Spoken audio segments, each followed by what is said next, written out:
જય હિન્દ। હું રેશમા પટેલ, ગુજરાત પ્રદેશ મહિલા અધ્યક્ષ આમ આદમી પાર્ટી। જે ગંભીરા બ્રિજ મહીસાગર પરનો તૂટી ગયો છે એને લઈને ખૂબ જ ગંભીર વિચારવાની જરૂર છે। આ ભાજપના ભ્રષ્ટાચારનું જીવતું જાગતું ઉદાહરણ છે। ફરી એકવાર ભ્રષ્ટાચારમાં માસૂમ જિંદગીઓ હોમાઈ ગઈ છે। આ બ્રિજની કેટલી કમ્પ્લેનો સ્થાનિક દ્વારા કરવામાં આવી છતાં પણ તંત્ર શું ઊંઘતું રહ્યું, સરકાર ઊંઘતી રહી।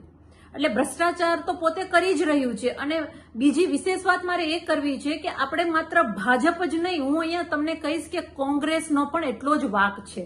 કારણ કે જે રીતે અધિકારી જણાવી રહ્યા છે કે આ બ્રિજ 1984-85માં બન્યો તો કેટલા વર્ષ પહેલા સરકાર કોંગ્રેસની હતી એ આપણે વિચારવાની જરૂર છે। કોંગ્રેસના સરકારમાં બ્રિજ બને છે જેનું આયુષ્ય 100 વર્ષનું હોવું જોઈએ, એ 45 વર્ષમાં 40 વર્ષમાં ધરાશાયી થઈ જાય છે। એટલે અહીંયા કોંગ્રેસ અને ભાજપ બંનેના ભ્રષ્ટાચારનું આ સૌથી ગંભીર અને દુઃખદ ઉદાહરણ છે ગંભીરા બ્રિજ। એટલે ગુજરાતની જનતાએ હવે ગંભીરા બ્રિજને ના ઉદાહરણને ગંભીરતાથી લેવાની જરૂર છે કે ભ્રષ્ટાચાર કરી અને ભાજપ કોંગ્રેસે ગુજરાતને તહેસ નહેસ કરી નાખ્યું છે।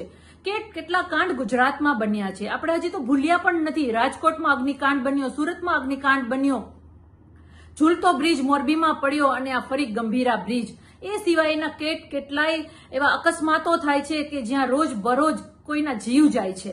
તો આ ભ્રષ્ટાચારીઓને હવે ઝાકારો આપવાનો સમય આવી ગયો છે।